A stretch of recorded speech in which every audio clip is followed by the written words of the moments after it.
السلام عليكم ورحمة الله وبركاته. بسم الله الرحمن الرحيم. الحمد لله رب العالمين والصلاة والسلام على أشرف المرسلين وعلى آله وأصحابه أجمعين. أما بعد فاتقوا الله عباد الله. أعوذ بالله من الشيطان الرجيم. وإذ قال ربك للملائكة إني جاعل في الأرض خليفة قالوا أتجعل فيها من يفسد فيها ويسفك الدماء ونحن نسبح بحمدك ونقدس لك قال إني أعلم ما لا تعلمون. സ്നേഹാദരണീയരായ സത്യവിശ്വാസികളെ, സഹോദരങ്ങളെ, സൂറത്തുൽ ബഖറയിലെ 30-ാമത്തെ ആയത്താണ് ഓതിയത്. കഴിഞ്ഞ ഒരു ക്ലാസ്സിൽ നമ്മൾ 29-ാമത്തെ ആയത്തും അതിൻ്റെ വ്യാഖ്യാനവും മനസ്സിലാക്കി.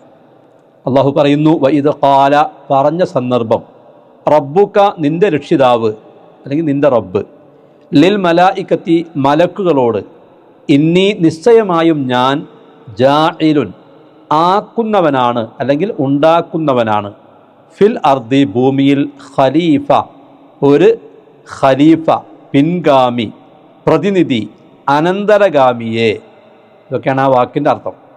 ഖാലു, അവർ പറഞ്ഞു, അതജ്അലു, നീ ആക്കുകയോ, ഫീഹ, അതിൽ, മൻ യുഫ്സിദു, നാശമുണ്ടാക്കുന്നവരെ, ഫീഹ, അതിൽ, വയസ്ഫിക്കു, ചിന്തുകയും ചെയ്യുന്ന, അദ്ദിമാ, രക്തങ്ങളെ, വനഹ്നു, ഞങ്ങളാകട്ടെ, നുസബ്ബിഹു, ഞങ്ങൾ തസ്ബീഹ് ചെയ്യുന്നു, സ്തോത്ര കീർത്തനം നടത്തുന്നു, ബിഹംദിക, നിന്നെ സ്തുതിച്ചുകൊണ്ട് അല്ലെങ്കിൽ സ്തുതിയോടെ, വനുഖദ്ദിസു, ഞങ്ങൾ തഖ്ദീസും അതായത് പരിശുദ്ധി വാഴ്ത്തലും ചെയ്യുന്നു, ലക, നിനക്ക്. ഖാല, അവൻ പറഞ്ഞു, ഇന്നി അഅലമു, നിശ്ചയമായും ഞാൻ അറിയും, മാ ലാ തഅലമൂൻ, നിങ്ങൾ അറിയാത്തത്. ഇതാണ് 30-ാമത്തെ ആയത്തിൻ്റെ പദങ്ങളുടെ അർത്ഥം. നിന്റെ റബ്ബ് മലക്കുകളോട് പറഞ്ഞ സന്ദർഭം ഓർക്കുക. ഞാൻ ഭൂമിയിൽ ഒരു ഖലീഫയെ ഏർപ്പെടുത്തുന്നുവെന്ന്, ബ്രാക്കറ്റ് കാണാം, ഏർപ്പെടുത്തുവാൻ പോകുന്നുവെന്ന്. അവർ പറഞ്ഞു, അതിൽ നാശമുണ്ടാക്കുകയും രക്തം ചിന്തുകയും ചെയ്യുന്നവരെ നീ അതിൽ ഏർപ്പെടുത്തുകയോ? ഞങ്ങൾ നിന്നെ സ്തുതിച്ചുകൊണ്ടു തസ്ബീഹ് അതായത് സ്തോത്ര കീർത്തനം ചെയ്യുകയും നിനക്ക് തഖ്ദീസ് അതായത് നിന്റെ പരിശുദ്ധിയെ വാഴ്ത്തൽ ചെയ്യുകയും ചെയ്തുകൊണ്ടിരിക്കുന്നുവല്ലോ. അവൻ പറഞ്ഞു, നിശ്ചയമായും നിങ്ങൾക്ക് അറിഞ്ഞുകൂടാത്തത് എനിക്കറിയാം. അതായത് 28-ാം വചനത്തിൽ നിർജീവാവസ്ഥയ്ക്കു ശേഷം മനുഷ്യന് ജീവിതം നൽകിയതിനെയും 29-ൽ മനുഷ്യന് വേണ്ടി ഭൂമിയിലെ വിഭവങ്ങൾ സൃഷ്ടിച്ചതിനെയും ഓർമ്മിപ്പിച്ച ശേഷം ഈ വചനത്തിൽ മനുഷ്യൻ ഭൂജാതനാകും മുമ്പ് തന്നെ അവന് അള്ളാഹു കൽപ്പിച്ചിട്ടുള്ള ഉന്നത സ്ഥാനത്തെക്കുറിച്ച് പ്രസ്താവിക്കുന്നു. അതാണ് 30-ാമത്തെ ആയത്ത്. നബി സല്ലല്ലാഹു അലൈഹി വസല്ലമയെ അഭിമുഖീകരിച്ചുകൊണ്ടുള്ള ഈ ആയത്ത് ആരംഭിക്കുന്നത് വഇദ് ഖാല റബ്ബുക, നിന്റെ റബ്ബ് പറഞ്ഞ സന്ദർഭം എന്നാണല്ലോ. ഇതുപോലെ ഇത് എന്ന വാക്കുകൊണ്ട് വിഷയം ആരംഭിക്കുന്ന പതിവ് ഖുർആനിൽ പലപ്പോഴും കാണാം. ഇത് എന്ന് പറഞ്ഞുകൊണ്ട് ആരംഭിക്കുന്ന രീതി വിവരിക്കുന്ന വിഷയത്തിൻ്റെ പ്രാധാന്യം ഓർമ്മിക്കണമെന്നാണ് അതിൻ്റെ താല്പര്യം. പറയാൻ പോകുന്ന കാര്യത്തിൻ്റെ പ്രാധാന്യം ഓർക്കുക എന്നാണ് അതിൻ്റെ ഉദ്ദേശ്യം. ഇവിടെ മനുഷ്യ സൃഷ്ടിയുടെ ആരംഭം, മനുഷ്യവർഗത്തിൻ്റെ ശ്രേഷ്ഠത, മനുഷ്യരെ സൃഷ്ടിച്ചടങ്ങിയ ചില യുക്തി രഹസ്യങ്ങൾ ആദിയായവയെക്കുറിച്ച് വിവരിക്കുന്ന സന്ദർഭമാണ്.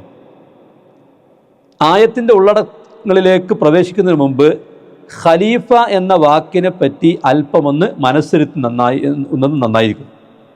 ഈ ഖലീഫ എന്ന വാക്കിനെ കുറിച്ചാണ് ഒരു വിവരണം പറയാൻ പോകുന്നത്. ഖുദ്ദാം അഥവാ മുൻഭാഗം എന്ന വാക്കിൻ്റെ വിപരീതാർത്ഥമായ ഖൽഫ് എന്ന മൂലത്തിൽ നിന്ന് ഉത്ഭവിച്ചതാണ് ഖലീഫ എന്ന പദം. നിഘണ്ടുക്കളിലും ഖുർആൻ വ്യാഖ്യാന ഗ്രന്ഥങ്ങളിലും ഇതിന് നൽകി കാണുന്ന അർത്ഥം മൻ യഖ്ലുഫു ഗൈറഹു വയഖൂമ മഖാമഹു, മറ്റൊരാൾക്ക് പുറകിൽ വരികയും അയാളുടെ സ്ഥാനത്ത് നിലകൊള്ളുകയും ചെയ്യുന്നവൻ എന്നാകുന്നു. ചിലരുടെ വാക്കുകളിൽ അല്പം അക്ഷരവ്യത്യാസമൊക്കെ കാണാമെങ്കിലും ആശയത്തിൽ എല്ലാവരും യോജിക്കുന്നു. ഇതിൻ്റെ ബഹുവചന രൂപങ്ങളായ ഖലായിഫ്, ഖലീഫിൻ്റെ ബഹുവചനങ്ങളാണ്, ഖുലഫ എന്നീ പദങ്ങളും ക്രിയാരൂപങ്ങളായ ഖലഫ മുതലായ രൂപങ്ങളും മൂലധാതുവിൽ നിന്നുള്ള മറ്റു പദങ്ങളും ഖുർആനിൽ അവിടെവിടെയായി ഉപയോഗിക്കപ്പെട്ടിട്ടുണ്ട്. അപ്പോൾ വേറെ ചില സ്ഥലത്തൊക്കെ ഇത് പ്രയോഗം വന്നിട്ടുണ്ട്. ചില ഉദാഹരണങ്ങൾ താഴെ കാണാവുന്നതാണ്. എല്ലാവർക്കും സുപരിചിതമായ ഒരു വാക്കാണല്ലോ ഖിലാഫത്ത്. ഖിലാഫത്തും ഉള്ള ആൾക്കാണ് ഖലീഫ എന്ന് പറയുന്നതും. അതുകൊണ്ടായിരിക്കാം ഇമാം റാഗിബ് അദ്ദേഹത്തിൻ്റെ ഖുർആൻ നിഘണ്ടുവിൽ ഖലീഫ എന്ന വാക്കിന് പ്രത്യേകം അർത്ഥം കൊടുക്കാതെ ഖിലാഫത്തിന് മാത്രം അർത്ഥം പറഞ്ഞ് മതിയാക്കിയിരിക്കുന്നതും. അദ്ദേഹത്തിൻ്റെ വാചകം ഇതാണ്: വൽ ഖിലാഫത്തു അൻ നിയാബത്തു അനിൽ ഗൈരി ഇമ്മാ ലിഗൈബത്തിൽ മൻദൂബി അൻഹു വ ഇമ്മാ ലി മൗതിഹി വ ഇമ്മാ ലി അജ്സിഹി വ ഇമ്മാ ലി തശ്രീഫിൽ മുസ്തഖ്ലഫി വ അലാ ഹാദൽ വജ്ഹി അൽ അഖീരി ഇസ്തഖ്ലഫല്ലാഹു ഔലിയാഅഹു ഫിൽ അർദ്. വളരെ ശ്രദ്ധേയമാണ് അദ്ദേഹത്തിൻ്റെ വ്യാഖ്യാനം. ഖിലാഫത്ത് എന്നാൽ മറ്റൊരാൾക്ക് പകരം നിൽക്കുക എന്നാണ്. മറ്റൊരാൾക്ക് പകരം നിൽക്കുക എന്നാണ് വാക്കിൻ്റെ അർത്ഥം. ഒന്നുകിൽ ആർക്കു വേണ്ടി പകരം നിൽക്കുന്നുവോ അയാളുടെ അഭാവം നിമിത്തം, അയാളില്ലാത്തതുകൊണ്ട്, അല്ലെങ്കിൽ അയാളുടെ മരണം നിമിത്തം, അല്ലെങ്കിൽ അയാളുടെ കഴിവുകേട് നിമിത്തം, അല്ലെങ്കിൽ ഖലീഫയാക്കപ്പെടുന്ന ആളെ ബഹുമാനിക്കുവാൻ വേണ്ടി. ഈ അവസാനത്തെ വിധത്തിലാണ് അള്ളാഹു അവൻ്റെ ഔലിയാഇനെ, അവൻ്റെ മിത്രങ്ങളായ ആൾക്കാരെ ഭൂമിയിൽ ഖലീഫകളാക്കിയിരിക്കുന്നത്. അവരെ ബഹുമാനിച്ചുകൊണ്ടാണ് എന്നർത്ഥം. തുടർന്നുകൊണ്ട് അദ്ദേഹം താഴെ ഉദ്ധരിക്കുന്ന ചില ഖുർആൻ വാക്യങ്ങൾ ഉദാഹരണമായി എടുത്തു കാണിക്കുകയും ചെയ്തിരിക്കുന്നു. അള്ളാഹുവിനെ സംബന്ധിച്ചിടത്തോളം അഭാവവും മരണവും കഴിവുകേടും അസംഭവ്യമാണല്ലോ. അതുകൊണ്ടാണ് അവസാനത്തെ വിധത്തിലാണ് ഭൂമിയിൽ അള്ളാഹുവിൻ്റെ ആൾക്കാരെ അവൻ ഖലീഫയാക്കിയിരിക്കുന്നതെന്ന് അദ്ദേഹം പറഞ്ഞത്. വലിയ ഭരണാധികാരി സുൽത്താനുൽ അലീം, അതിനുദ്ദേശിച്ച് ഖലീഫ എന്ന് പറയപ്പെടാറുണ്ട്. ഇബ്നു ജരീർ ചൂണ്ടിക്കാട്ടിയതുപോലെ ഭരണാധികാരി എന്ന അർത്ഥത്തിലല്ല അത്. ഒരു ഭരണാധിപൻ്റെ ശേഷം അയാളുടെ സ്ഥാനത്ത് വന്ന് കാര്യം നടത്തുന്ന ആൾ എന്തുകൊണ്ടാണത്? ഇനി ആ വാക്കിന് നേർക്കുനേരെ അങ്ങനെയും ഒരർത്ഥമുണ്ടെന്ന് വന്നാൽ തന്നെ ആ അർത്ഥം എല്ലായിടത്തും യോജിക്കുകയില്ലതാനും. മേൽ കണ്ടതുപോലെയുള്ള ഉദ്ധരണികളും ഖിലാഫത്തിനെയും ഖലീഫയെയും സംബന്ധിച്ച് പല മഹാന്മാരുടെയും പ്രസ്താവനകളും പരിശോധിക്കുമ്പോൾ താഴെ പറയുന്ന സംഗതികൾ അവയിൽ നിന്ന് മനസ്സിലാകുന്നു. കുറച്ച് കാര്യങ്ങൾ എടുത്ത് പറയണം. ഒന്ന്, ഖലീഫ എന്ന വാക്കിന് മലയാളത്തിൽ പിൻഗാമി, അനന്തരഗാമി, പ്രതിനിധി എന്നൊക്കെ ഭാഷാന്തരം നൽകാം. ഖലീഫ എന്ന വാക്കിൻ്റെ അർത്ഥം പറഞ്ഞത്. ആ പദത്തിൽ പ്രാതിനിധ്യത്തേക്കാൾ പരിഗണിക്കപ്പെട്ടുള്ളത് പിൻഗാമിത്വമാകുന്നു. കാരണം ആ മൂലാർത്ഥമുള്ള ഒരു ധാതുവിൽ നിന്നാണ് ആ വാക്ക് രൂപം കൊണ്ടിരിക്കുന്നത്. മൂന്നാമത്തെ കാര്യം, അള്ളാഹു ആരെയെങ്കിലും ഖലീഫയാക്കി എന്ന് പറഞ്ഞാൽ ആ ഖലീഫ സാധാരണ അർത്ഥത്തിൽ അവൻ്റെ പിൻഗാമിയോ പ്രതിനിധിയോ ആയിരിക്കുവാൻ നിവൃത്തിയില്ല.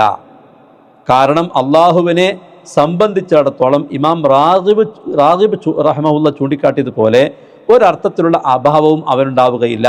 അവൻ്റെ ഏതെങ്കിലും ഒരു അധികാരമോ പ്രവൃത്തിയോ ബാധ്യതയോ മറ്റൊരാൾക്ക് വിട്ടുകൊടുക്കുകയോ ഏൽപ്പിച്ചു കൊടുക്കുകയോ ചെയ്യുന്ന പ്രശ്നവുമില്ല. അപ്പോൾ ഇസ്ലാമിനെ രാഷ്ട്രീയമായി വ്യാഖ്യാനിക്കുന്ന ആളുകൾ പലപ്പോഴും ഖലീഫ എന്ന് പറഞ്ഞാൽ ഖലീഫത്തുള്ള എന്നവർ വിശദീകരിക്കുന്നത് അള്ളാഹുവിൻ്റെ പ്രതിനിധി എന്ന അർത്ഥത്തിലാണ്. അത് തെറ്റാണ്, അത് ശരിയായ അർത്ഥകൽപ്പനയല്ല. അപ്പോൾ അള്ളാഹുവിൻ്റെ ഖലീഫ എന്ന് ആരെക്കുറിച്ചെങ്കിലും എവിടെയെങ്കിലും പ്രയോഗിച്ചു കണ്ടാൽ അത് അള്ളാഹു ഖിലാഫത്ത് സ്ഥാനം നൽകി ബഹുമാനിച്ച ആൾ എന്ന അർത്ഥത്തിലല്ലാതെ അള്ളാഹുവിൻ്റെ പിൻഗാമി എന്നോ പ്രതിനിധി എന്നോ ഉള്ള അർത്ഥത്തിൽ ആയിരിക്കുവാൻ നിവൃത്തിയില്ല എന്ന് സ്പഷ്ടമായി. അപ്പോൾ അതൊക്കെ തെറ്റായ അർത്ഥകൽപ്പനയാണെന്ന് കൂട്ടത്തിൽ മനസ്സിലാക്കണം. മാത്രമല്ല അതൊക്കെ പൊക്കി പിടിച്ചുകൊണ്ട് അത് കേന്ദ്രീകരിച്ചുകൊണ്ട് ഈ ഖുർആനിനെയും ഇസ്ലാമിക അധ്യാപനങ്ങളെയും വ്യാഖ്യാനിക്കുന്നവരെ കാണാൻ സാധിക്കും. അപ്പോൾ അത് തിരിച്ചറിയേണ്ടതാണ് അർത്ഥം. ഇനി ഇന്നി ജാഇലും ഫിൽ അർദി ഖലീഫ, ഞാൻ ഭൂമിയിൽ ഒരു ഖലീഫയെ ആക്കുവാൻ പോകുന്നു എന്ന് അള്ളാഹു പറഞ്ഞതിൻ്റെ താല്പര്യം എന്താണെന്ന് ആലോചിക്കാം. ഇബ്നു കസീർ റഹ്മഹുല്ല ഇതിനെപ്പറ്റി വിശദമായി സംസാരിച്ചിട്ടുണ്ട്. അദ്ദേഹം പറഞ്ഞതിലെ ചില പ്രസക്ത ഭാഗങ്ങൾ നമുക്കിവിടെ ഉദ്ധരിക്കാം. ഖർനൻ ബഅദ ഖർനിൻ വ ജീലൻ ബഅദ ജീലിൻ ഐ ഖൗമൻ യഖ്ലുഫു ബഅദുഹും ബഅദാ. അതായത് ഒരു തലമുറയ്ക്ക് ശേഷം മറ്റൊരു തലമുറയും ഒരു കാലക്കാർക്ക് ശേഷം മറ്റൊരു കാലക്കാരുമായിക്കൊണ്ട് ചിലർക്ക് പിന്നിൽ ചിലർ വന്നുകൊണ്ടിരിക്കുന്ന ജനങ്ങൾ, ചിലർക്ക് പിറകിൽ ചിലരായി വന്നുകൊണ്ടിരിക്കുന്ന ജനങ്ങൾ എന്ന് പ്രസ്താവിച്ച ശേഷം ഇതിന് തെളിവായി ഖലീഫയുടെ ബഹുവചനവും ക്രിയാരൂപവും ഉൾക്കൊള്ളുന്ന ചില ആയത്തുകളും അദ്ദേഹം ഉദ്ധരിച്ചിരിക്കുന്നു. മറ്റു സൂറത്തിൽ വന്ന ആയത്തുകൾ എന്തൊക്കെയാണ്? ഒന്ന്, സൂറത്ത് ഫാത്തിറിലെ 39-ാമത്തെ ആയത്ത്, ഹുവല്ലദീ ജഅലക്കും ഖലായിഫ ഫിൽ അർദ്. അവിടെ ബഹുവചനം ഉപയോഗിച്ചിട്ടുള്ളത്. അവനത്ര നിങ്ങളെ ഭൂമിയിൽ ഖലായിഫ്, അതായത് പിൻഗാമികളായി വരുന്നവർ ആക്കിയവൻ. ഈ സൂറത്ത് നംലിലെ 62-ാമത്തെ ആയത്ത്, വയജ്അലുക്കും ഖുലഫാ അൽ അർദ്. അവൻ നിങ്ങളെ ഭൂമിയിലെ ഖുലഫാ, മാറി മാറി വരുന്ന പിൻഗാമികൾ ആക്കുന്നു. സൂറത്ത് സുഖ്റുഫിലെ 6-ാമത്തെ ആയത്ത്, വലൗ നശാഉ ലജഅൽനാ മിൻകും മലായികതൻ ഫിൽ അർദി യഖ്ലുഫൂൻ. നാം ഉദ്ദേശിച്ചിരുന്നുവെങ്കിൽ ഭൂമിയിൽ നിങ്ങൾക്ക് പിന്നിൽ പകരം വരുമാറ് നിങ്ങളിൽ നിന്നു തന്നെ നാം മലക്കുകളെ ഏർപ്പെടുത്തുമായിരുന്നു. സൂറത്ത് മറിയമിലെ 59-ാമത്തെ ആയത്ത്, മറ്റൊരായത്ത്, ഫഖലഫ മിൻ ബഅദിഹിം ഖൽഫുൻ. അവരുടെ, അതായത് ആ പ്രവാചകന്മാരുടെ ശേഷം ഒരു ഖൽഫ്, ഒരു തരം പിൻഗാമികൾ പുറകിൽ വന്നു. അങ്ങനെയുള്ള വാക്കുകളൊക്കെ പല സൂറത്തുകളും വന്നത് ഇബ്നു കസീർ റഹ്മത്തുള്ളാഹി എടുത്തുദ്ധരിക്കുന്നുണ്ട്. ഇബ്നു കസീർ റഹ്മത്തുള്ളാഹി തുടരുന്നു, ഖുർആൻ വ്യാഖ്യാതാക്കളിൽ ഒരു വിഭാഗക്കാർ പറയുന്നത് പോലെ ഖലീഫ കൊണ്ട് ഇവിടെ ഉദ്ദേശം ആദം അലൈഹിസ്സലാം മാത്രമല്ല. ഈ അഭിപ്രായം ഇബ്നു അബ്ബാസ്, ഇബ്നു മസ്ഊദ് റളിയല്ലാഹു അൻഹുമ എന്നിവരുടെയും പൊതുവിൽ ഖുർആൻ വ്യാഖ്യാതാക്കളുടെയും അഭിപ്രായമായി ഖുർത്തുബി റഹ്മഹുല്ലാഹ് പ്രസ്താവിച്ചിരിക്കുന്നു. ഇതിൽ ഖുർആൻ വ്യാഖ്യാതാക്കളുടെ പൊതുവെയുള്ള അഭിപ്രായമാണെന്ന് പറഞ്ഞതിൽ അല്പം ആലോചിക്കേണ്ടതുണ്ട്. അപ്പോൾ അത് പൊതുവെയുള്ള അഭിപ്രായമാണെന്ന് പറയുന്നത് അത്ര ശരിയല്ല എന്നർത്ഥം. യഥാർത്ഥത്തിൽ അതിൽ വളരെ അഭിപ്രായ ഭിന്നതയുണ്ട്. റാസി റഹ്മത്തുള്ളാഹിയും മറ്റും അത് ഉദ്ധരിച്ചിട്ടുമുണ്ട്. വ്യക്തി എന്ന നിലക്ക് ആദം അലൈഹി സ്വലാത്തു വസ്സലാമിയെ ഉദ്ദേശിച്ചിട്ടല്ലെന്നാണ് വ്യക്തമാകുന്നതും. കാരണം അങ്ങനെയാണെങ്കിൽ അതജ്അലു ഫീഹാ മൻ യുഫ്സിദു ഫീഹാ വയസ്ഫിക്കു ദിമാ, അതിൽ നാശമുണ്ടാക്കുകയും രക്തം ചിന്തുകയും ചെയ്യുന്നവരെ നീ അതിൽ ആക്കുകയോ എന്നുള്ള മലക്കുകളുടെ ചോദ്യത്തിന് ഔചിത്യമില്ല. മനുഷ്യവർഗത്തിൽ അങ്ങനെയുള്ളവർ ഉണ്ടാകുമെന്നാണല്ലോ അവർ ഉദ്ദേശിക്കുന്നത്. മലക്കുകൾക്ക് സിദ്ധിച്ച വല്ല പ്രത്യേക അറിവ് നിമിത്തമോ അല്ലെങ്കിൽ മുട്ടിയാൽ ശബ്ദമുണ്ടാകുന്ന കറുത്ത കളിമണ്ണിൽ നിന്നാണ് മനുഷ്യനെ സൃഷ്ടിക്കുന്നത്.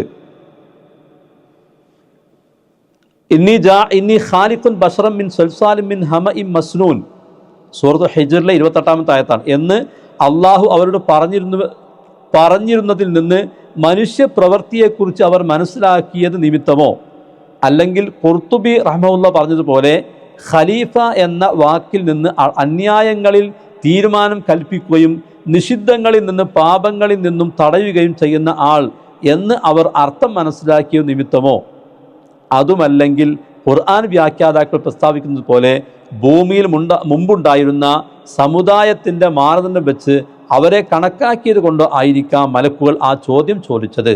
അല്ലാതെ ചില വ്യാഖ്യാതാക്കൾ തെറ്റിദ്ധരിക്കാറുള്ളത് പോലെ അള്ളാഹുവിൻ്റെ പേരുള്ള ആക്ഷേപം എന്ന നിലക്കോ ആദമിൻ്റെ സന്തതികളുള്ള അസൂയ നിമിത്തമോ അല്ല ആ ചോദ്യം. എന്തുകൊണ്ടെന്നാൽ അവർ അള്ളാഹുവിനെ മുൻകടന്ന് ഒന്നും പറയുകയില്ല. അതായത് മലക്കുകൾ അതജ്അലു ഫീഹാ മൻ യുഫ്സിദു ഫീഹാ വയസ്ഫിക്കു ദിമാ എന്ന് ചോദിച്ചല്ലോ. എന്താ അർത്ഥം?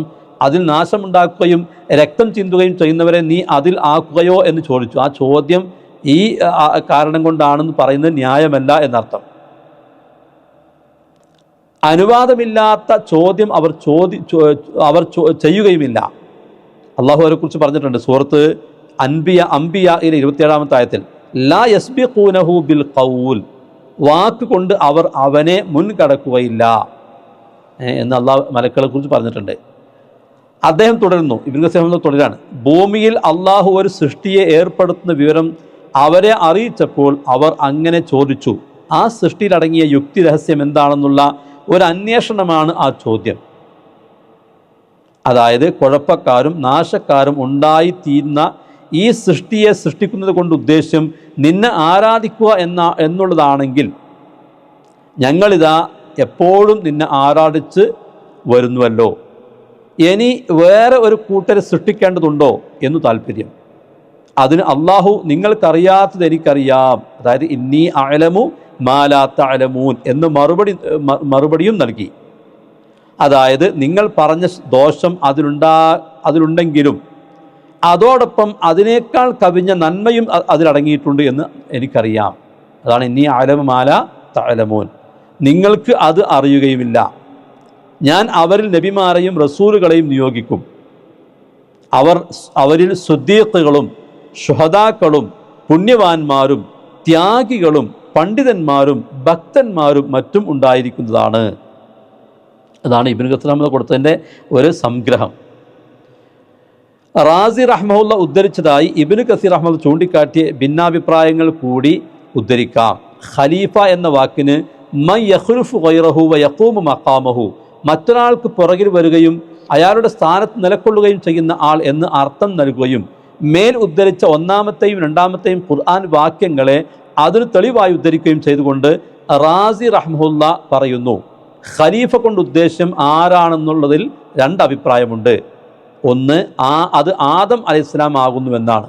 അപ്പോൾ ഭൂമിയിൽ നാശമുണ്ടാക്കുന്നവൻ എന്ന് പറഞ്ഞത് അദ്ദേഹത്തെക്കുറിച്ചല്ല, അദ്ദേഹത്തിൻ്റെ സന്തതികളെ ഉദ്ദേശിച്ചായിരിക്കും. രണ്ടാമത്തത് അദ്ദേഹത്തിൻ്റെ മക്കൾ ആകുന്നു. ആദം നബി അലൈഹി സ്വലാമിയെ ആണ് ഉദ്ദേശ്യം എന്ന് പറയുന്നവരിൽ അദ്ദേഹത്തെപ്പറ്റി ഖലീഫ എന്ന് പറയുവാനുള്ള കാരണത്തിൽ രണ്ട് അഭിപ്രായമുണ്ട്. ഒന്ന്, ഭൂമിയിൽ ഉണ്ടായിരുന്ന ജിന്ന് വർഗത്തെ അള്ളാഹു നീക്കം ചെയ്തുകൊണ്ട് ആദമിനെ ഭൂമിയിൽ താമസിപ്പിച്ചതിനാൽ അദ്ദേഹം അവരുടെ ഖലീഫ, പുറകിൽ വന്ന ആളായി. രണ്ടാമത്തെ കാര്യം, അള്ളാഹുവിൻ്റെ ശാസനകൾക്ക് വിധേയരായവർക്കിടയിൽ അദ്ദേഹം അള്ളാഹുവിന് പകരം വിധി കൽപ്പിക്കുന്നത് കൊണ്ട് അദ്ദേഹത്തിന് ഖലീഫ എന്ന് പറഞ്ഞതാണ്. ഇബ്നു മസ്ഊദ്, ഇബ്നു അബ്ബാസ് റളിയല്ലാഹു അൻഹുമ, സുദ്ദി എന്നിവരിൽ നിന്ന് നിവേദനം ചെയ്യപ്പെട്ടതാണ് ഇത്. യാ ദാവൂദു ഇന്നാ ജഅൽനാക ഖലീഫതൻ ഫിൽ അർദി ഫഹ്കും ബൈനന്നാസ്. സൂറത്ത് സ്വാദിലെ 26-ാമത്തെ ആയത്താണ്. എന്താണ്? ദാവൂദെ, നിന്നെ നാം ഭൂമിയിൽ ഒരു ഖലീഫയാക്കിയിരിക്കുന്നു, അതിനാൽ നീ ജനങ്ങൾക്കിടയിൽ യഥാർത്ഥ പ്രകാരം വിധിക്കുക എന്ന ഖുർആൻ വചനം ഇതിനെ ഫലപ്പെടുത്തുന്നു.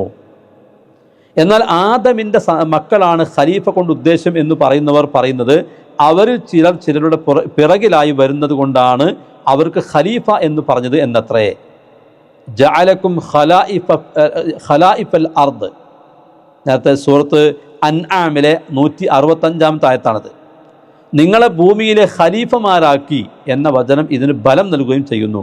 ഖലീഫ എന്ന വാക്കാകട്ടെ ഒരാൾക്കും കൂടുതൽ ആൾക്കും ആണിനും പെണ്ണിനും ഉപയോഗിക്കാവുന്നതാകുന്നു. റാസി റഹ്മത്തുള്ളാഹി വിശദീകരണം പറഞ്ഞിട്ടുള്ളത്. ഈ രണ്ട് മഹാന്മാരുമടക്കം പ്രധാനപ്പെട്ട പല ഖുർആൻ വ്യാഖ്യാതാക്കളുടെയും പ്രസ്താവനകളും വിവരണങ്ങളും പരിശോധിച്ചാൽ ഇന്നി ജാഇലുൻ ഫിൽ അർദി ഖലീഫ, ഞാൻ ഭൂമിയിൽ ഒരു ഖലീഫയെ ഏർപ്പെടുത്തുന്നു എന്ന വാക്കിന് ഒന്നിലധികം വ്യാഖ്യാനങ്ങൾ നിലവിലുണ്ടെന്ന് വ്യക്തമാകുന്നു. എല്ലാറ്റിനും ഏറെക്കുറെ ന്യായീകരണങ്ങളും കാണാം. അവയിൽ ഇന്നത് മാത്രം ശരി, മറ്റെല്ലാം തെറ്റുമാണെന്ന് ഗണ്ണിച്ചു പറയത്തക്ക തെളിവുകളില്ല. കൂട്ടത്തിൽ കൂടുതൽ സ്വീകാര്യമായത് ഏതാണെന്ന് ഉള്ളതാണ് ആലോചിക്കേണ്ടത്. ആ വ്യാഖ്യാനങ്ങളുടെ സാമാന്യ രൂപം ഇങ്ങനെ മനസ്സിലാക്കാം. ഈ ഭൂമിയിലെ നിവാസികളായിരുന്ന മറ്റൊരു സമുദായത്തിൻ്റെ പിൻഗാമികളായിട്ടാണ് മനുഷ്യവർഗത്തെ അള്ളാഹു സൃഷ്ടിച്ചിരിക്കുന്നത്. അതാണ് ഖിലാഫത്തിൻ്റെ ഉദ്ദേശം. ജിന്നുവർഗമായിരുന്നു ആ പൂർവ്വ സമുദായം. അവർ ഭൂമിയിൽ അക്രമം കുഴപ്പമുണ്ടാക്കിയ നിമിത്തം അള്ളാഹു അവരെ നശിപ്പിക്കുകയോ ആട്ടിയോടിക്കുകയോ ചെയ്തു. പുതുതായി രംഗത്ത് വന്ന മനുഷ്യവർഗവും അവരെ പോലെ അക്രമവും നാശവും ഉണ്ടാക്കിയേക്കുമെന്ന് കരുതിയത് കൊണ്ടാണ് മലക്കുകൾ അതിനെപ്പറ്റി ചോദിച്ചത്. ഈ രണ്ടാമത്തെ കാര്യം, ഒരു തലമുറയുടെ ശേഷം മറ്റൊരു തലമുറയായി ഭൂമിയിൽ മാറി മാറി വന്നുകൊണ്ടിരിക്കുന്ന സമുദായങ്ങളായിട്ടാണ് മനുഷ്യരെ അള്ളാഹു സൃഷ്ടിച്ചിരിക്കുന്നത്. ഇതാണ് ഖിലാഫത്ത് കൊണ്ട് ഉദ്ദേശം. ഈ രണ്ടാമത്തെ അഭിപ്രായമാണ് ഖുർആൻ വാക്യങ്ങളോട് കൂടുതൽ യോജിച്ചായി കാണുന്നത്. അതുകൊണ്ടാണ് ഇബ്നു ജരീർ, ഇബ്നു കസീർ റഹ്മത്തുള്ളാഹി മുതലായ പ്രമുഖ ഖുർആൻ വ്യാഖ്യാതാക്കൾ ഇതിന് മുൻഗണന നൽകിയിരിക്കുന്നതും. ഖലീഫ എന്ന വാക്ക് റാസി റഹ്മത്തുള്ളാഹി പ്രസ്താവിച്ചതുപോലെ ആ വാക്കിൻ്റെ പ്രത്യേക ഘടന അനുസരിച്ച് ഏകവചനവും ബഹുവചനവും പുല്ലിംഗവും സ്ത്രീലിംഗവുമായിട്ടെല്ലാം ഉപയോഗിക്കുന്നതിന് വിരോധമില്ലതാനും.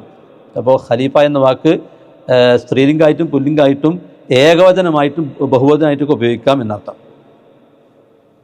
ഇതുപോലെ ഉപയോഗിക്കാവുന്ന വാക്കുകൾ അറബി ഭാഷയിൽ വേറെയും സുലഭമത്രേ. കൂടാതെ മനുഷ്യ പിതാവായ ആദം അലൈഹി ഇസ്ലാമിനെ സൃഷ്ടിക്കുവാൻ പോകുന്ന അവസരത്തിലാണല്ലോ അള്ളാഹു മലക്കുകളോട് ഇത് പറഞ്ഞത്. ആ സന്ദർഭം അനുസരിച്ച് ഏകവചന രൂപത്തിൽ ഖലീഫ എന്ന് പറഞ്ഞാൽ തന്നെയും ഉദ്ദേശം അദ്ദേഹത്തിൻ്റെ സന്തതികളായിരിക്കുന്നതാണ്. ഗോത്രത്തിൻ്റെയോ വർഗത്തിൻ്റെയോ ആദ്യ പിതാവിൻ്റെ പേരുകൾ ഗോത്രത്തിനും വർഗത്തിനും ഒന്നായി ഉപയോഗിക്കൽ അറബി ഭാഷയിൽ പതിവുമത്രേ. ഇനി മൂന്നാമത്തെ കാര്യം, അള്ളാഹുവിൻ്റെ വിധിവിലക്കുകൾ അനുസരിച്ച് ഭൂമിയിൽ അവൻ്റെ സൃഷ്ടികൾക്കിടയിൽ വിധിയും നീതിയും നടത്തുവാൻ വേണ്ടി അള്ളാഹു നിശ്ചയിച്ച ഖലീഫയാണ് അതായത് അവൻ്റെ പ്രതിനിധിയാണ് ആദമും അദ്ദേഹത്തിൻ്റെ സന്തതികൾ അദ്ദേഹത്തെ പോലെ നീതിയും സത്യവും പാലിച്ചു പോരുന്ന നല്ല ആളുകളും. ഇതനുസരിച്ച് നാശമുണ്ടാക്കുകയും രക്തം ചിന്തുകയും ചെയ്യുമെന്ന് പറഞ്ഞത് അങ്ങനെയല്ലാത്തവർ ഉദ്ദേശിച്ചായിരിക്കാം.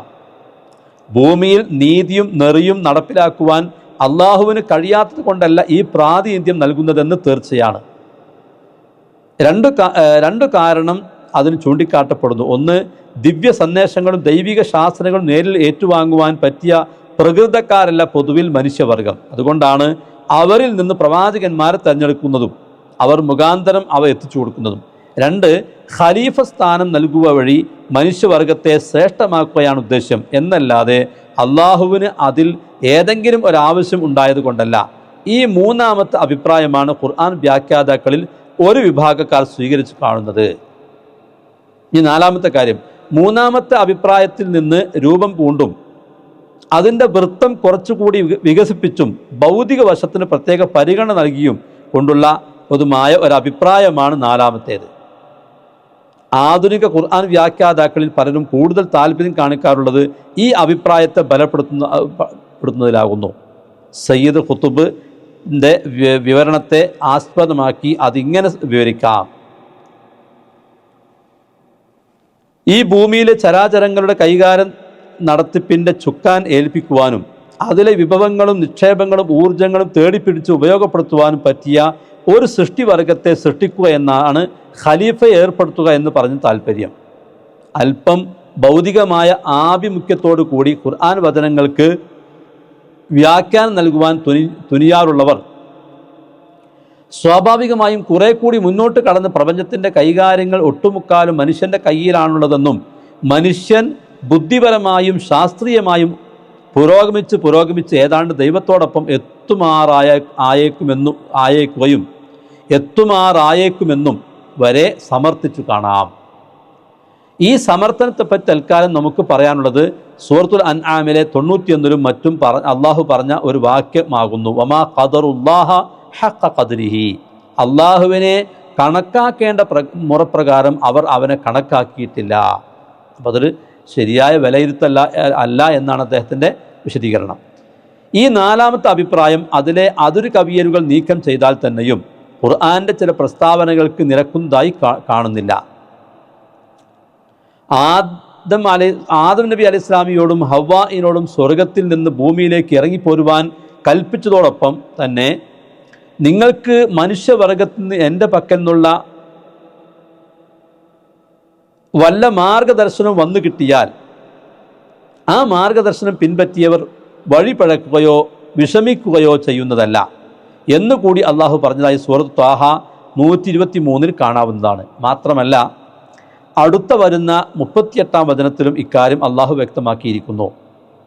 ഭൂമിയിലേക്ക് മനുഷ്യരെ ഖലീഫയാക്കി അയക്കുമ്പോഴാണിത് അള്ളാഹു പറയുന്നതെന്നും അള്ളാഹുവിൻ്റെ പക്കൽ നിന്നുള്ള മാർഗദർശനം കൊണ്ടുള്ള വിവക്ഷ നബിമാർക്ക് വഹ്യ് മുഖേനയും വേദഗ്രന്ഥങ്ങൾ മുഖേനയും അള്ളാഹു നൽകുന്ന മാർഗദർശനമാണെന്നും ഓർക്കേണ്ടതുണ്ട്.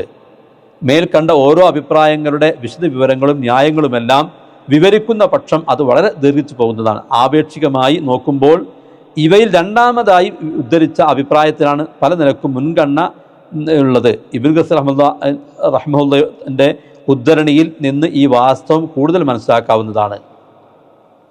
മനുഷ്യനെ സൃഷ്ടിക്കുന്ന വിവരം മലക്കുകളെ അള്ളാഹു അറിയിച്ചടങ്ങിയ ഒരു യുക്തിരഹസ്യങ്ങൾ എന്തൊക്കെയാണെന്ന് നമുക്ക് നിർണ്ണയിക്കുവാൻ സാധ്യമല്ലെങ്കിലും സന്ദർഭം വെച്ച് നോക്കുമ്പോൾ ചിലതെല്ലാം നമുക്ക് മനസ്സിലാക്കുവാൻ സാധിക്കുന്നതാണ്. അതായത് ഇതര സൃഷ്ടികളിൽ നിന്നും വ്യത്യസ്തമായ ചില സവിശേഷതകളും ശ്രേഷ്ഠതകളും മനുഷ്യരുണ്ടെന്ന് അവരെ തെര്യപ്പെടുത്തുക. പ്രധാനപ്പെട്ട വിഷയങ്ങളിൽ പരസ്പരം കൂടി ആലോചന നടത്തുകയും മറ്റുള്ളവരുടെ അഭിപ്രായം ആരായുകയും ചെയ്യുന്ന നല്ലതാണെന്ന് പഠിപ്പിക്കുക. താഴെ പറയുന്ന പ്രകാരം ആദമിന് സുജൂദ് ചെയ്യാൻ കൽപ്പിക്കുവാനുള്ള കാരണത്തിലേക്ക് അവരുടെ ശ്രദ്ധ തിരിക്കുക. അവരിൽ നിന്ന് പ്രകടമാകുന്ന പ്രതികരണമനുസരിച്ച് മനുഷ്യരെക്കുറിച്ചുള്ള അവരുടെ ധാരണ ശരിപ്പെടുത്തി കൊടുക്കുക എന്നിങ്ങനെ പലതും അതുകൊണ്ട് ഉദ്ദേശിക്കപ്പെട്ടിരിക്കാം. വാസ്തവം അള്ളാഹുവിനറിയാം. അള്ളാഹു ആലം. ഏതായാലും മലക്കുകളുടെ സംശയങ്ങൾക്ക് അള്ളാഹു കൊടുത്ത മറുപടി വളരെ അർത്ഥഗർഭവും ഗൗരവമേറിയതുമാകുന്നു. അതെ, ഇന്നി അഅലമു മാ ലാ തഅലമൂൻ, നിങ്ങൾക്കറിയാത്തത് എനിക്കറിയാം എന്ന്.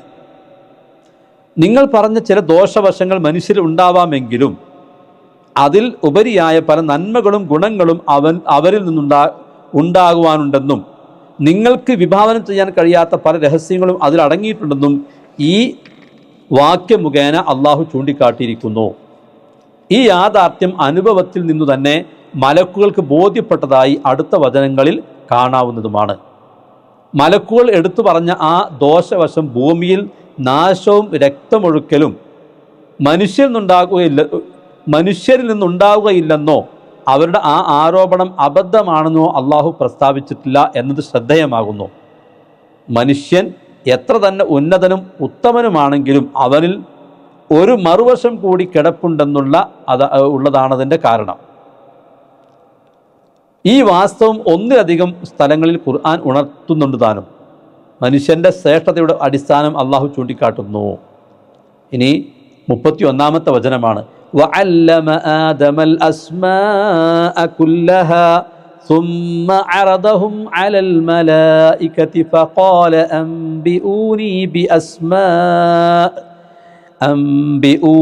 بأسماء هؤلاء إن كنتم صادقين قالوا سبحانك لا علم لنا إلا ما علمتنا إنك أنت العليم الحكيم قال يا آدم أنبئهم بأسمائهم فلما أنبأهم بأسمائهم قال ألم أقل لكم إني أعلم غيب السماوات والأرض وأعلم ما تبدون وما كنتم تكتمون. അതായത് 31, 32, 33 ആയത്തുകളാണ് ഓതി കേൾപ്പിച്ചത്. അതിലെ പദങ്ങളുടെ അർത്ഥം അല്ലമ അവൻ പഠിപ്പിച്ചു ആദമിന് അൽ അസ്മാ ആ പേരുകൾ കുല്ലഹ അതൊക്കെ സുമ്മ പിന്നെ അറലഹും അവരെ കാണിച്ചു അലൽ മലായിക്കത്തി മലക്കുകൾക്ക് ഫഖാല എന്നിട്ട് പറഞ്ഞു അംബിഊനി നിങ്ങൾ എന്നോട് പറയുവീൻ ബി അസ്മാ ഈ പേരുകളെപ്പറ്റി ഹഉലായി ഇവരുടെ ഇൻ കുന്തും നിങ്ങളാകുന്നുവെങ്കിൽ സ്വാദിഖീൻ സത്യം പറയുന്നവർ. ഖാലു അവർ പറഞ്ഞു സുബ്ഹാനക നീ മഹാപരിശുദ്ധൻ, നിനക്കു സ്തോത്ര കീർത്തനം. ലാ ഇൽമ അറിവേ ഇല്ല ലനാ ഞങ്ങൾക്ക് ഇല്ലാമാ യാതൊന്നല്ലാതെ അല്ലംതന നീ ഞങ്ങൾക്ക് പഠിപ്പിച്ച ഇന്നക അന്ത നിശ്ചയമായും നീ തന്നെ അൽ അലീം സർവജ്ഞൻ അൽ ഹക്കീം അഗാധജ്ഞൻ. ഖാല അവൻ പറഞ്ഞു യാ ആദമേ അംബിഉഹും അവർക്ക് നീ പറഞ്ഞു കൊടുക്കുക ബി അസ്മാഇഹിം അവരുടെ പേരുകളെപ്പറ്റി. ഫലമ്മ അംബഅഹും അങ്ങനെ അദ്ദേഹം അവരുടെ വിവരം പറഞ്ഞപ്പോൾ ബി അസ്മാഇഹിം അവരുടെ പേരുകളെപ്പറ്റി. ഖാല അവൻ പറഞ്ഞു അലം അഖുൽ ഞാൻ പറഞ്ഞില്ലേ ലക്കും നിങ്ങളോട് ഇന്നി നിശ്ചയമായും ഞാൻ അറിയും ഇന്നി അഅലമു നിശ്ചയമായും ഞാൻ അറിയും എന്ന്. ഗൈബ സമാവാത്തി ആകാശങ്ങളിലെ അദൃശ്യം വൽ അർദി ഭൂമിയിലെയും വ അഅലമു ഞാൻ അറിയുകയും ചെയ്യും മാ തുബ്ദൂന നിങ്ങൾ വെളിവാക്കുന്നത് വമാ കുന്തും നിങ്ങളായിരുന്നതും തക്തുമൂൻ നിങ്ങൾ ഒളിച്ച് വെക്കുന്നു. ഇതാണ് ആ ആയത്തിലെ പദങ്ങളുടെ അർത്ഥം.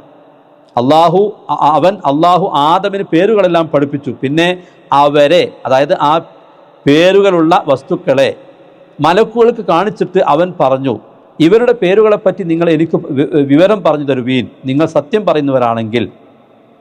32-ാമത്തെ ആയത്ത് അവർ പറഞ്ഞു നീ മഹാപരിശുദ്ധൻ നിനക്ക് സ്തോത്ര കീർത്തനം നീ ഞങ്ങൾക്ക് പഠിപ്പിച്ചതല്ലാതെ ഞങ്ങൾക്ക് യാതൊരു അറിവുമില്ല. നിശ്ചയമായും നീ തന്നെ സർവജ്ഞനും അഗാധജ്ഞനുമായുള്ളവൻ.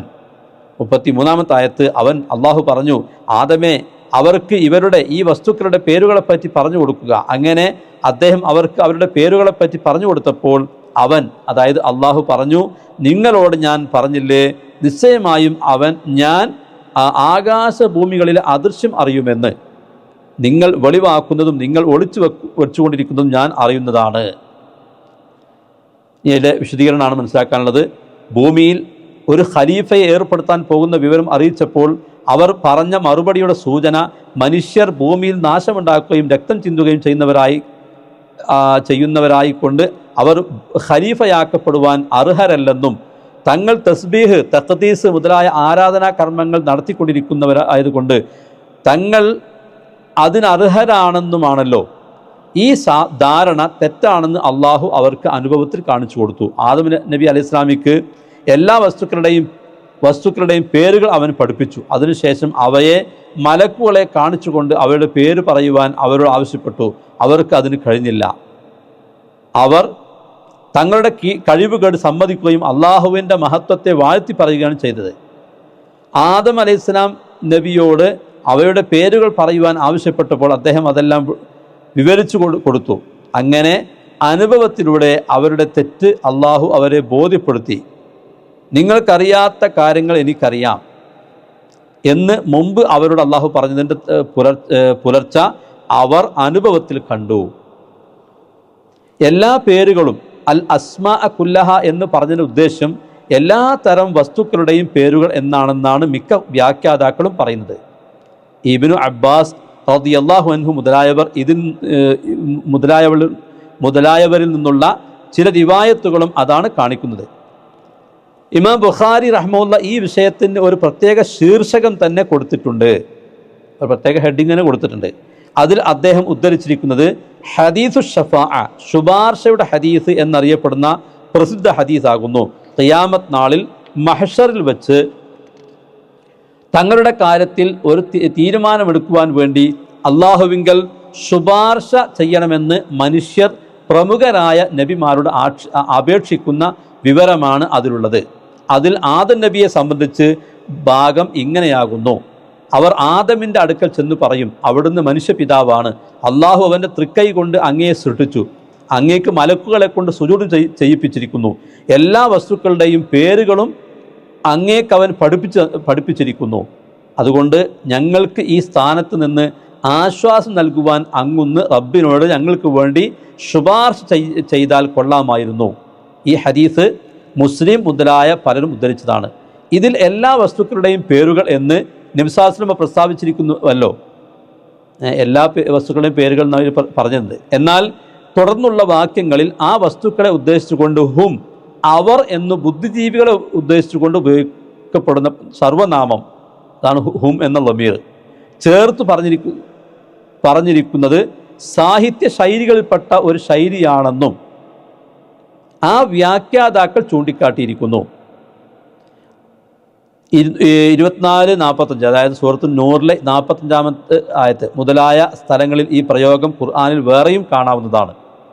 എങ്കിലും തുടർന്നുള്ള ഈ പ്രയോഗങ്ങളെ അടിസ്ഥാനമാക്കി ബുദ്ധിജീവികളുടെ പേരുകൾ മാത്രമാണ് ഇവിടെ ഉദ്ദേശ്യമെന്നും വ്യാഖ്യാതാക്കളിൽ ചിലർ അഭിപ്രായപ്പെട്ടിരിക്കുന്നു. അല്ലാഹു അഅലം. ഇതിലൊരു അടിക്കുറിപ്പ് കൊടുത്ത് കാണാൻ സാധിക്കും.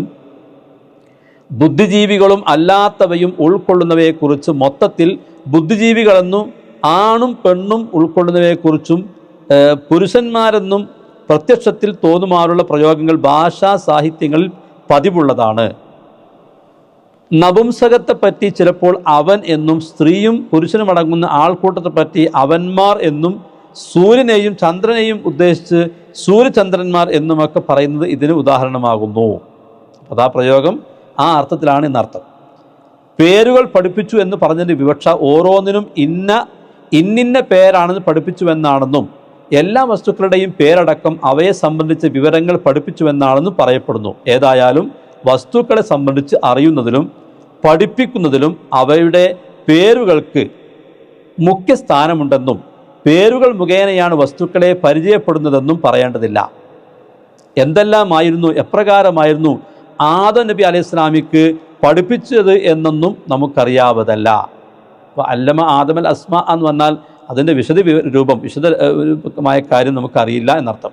അതെല്ലാം നമ്മെ സംബന്ധിച്ചിടത്തോളം അദൃശ്യമായ വിവരങ്ങളാകെ കൊണ്ട് അള്ളാഹുവോ അവൻ്റെ റസൂലോ പറഞ്ഞതിനപ്പുറം വല്ലതും അനുമാനിക്കുവാനും നമുക്ക് നിവൃത്തിയില്ല. അതാണ് സുരക്ഷിതമായ മാർഗം. അതാ രൂപത്തിൽ മനസ്സിലാക്കരുത്. അതുപോലെ തന്നെ പിന്നീട് ആ വസ്തുക്കളെ മലക്കുകൾക്ക് കാട്ടിക്കൊടുത്തു എന്ന് പറഞ്ഞ വിശദീകരണവും നമുക്ക് അറിയുവാൻ കഴിയാത്തതാകുന്നു.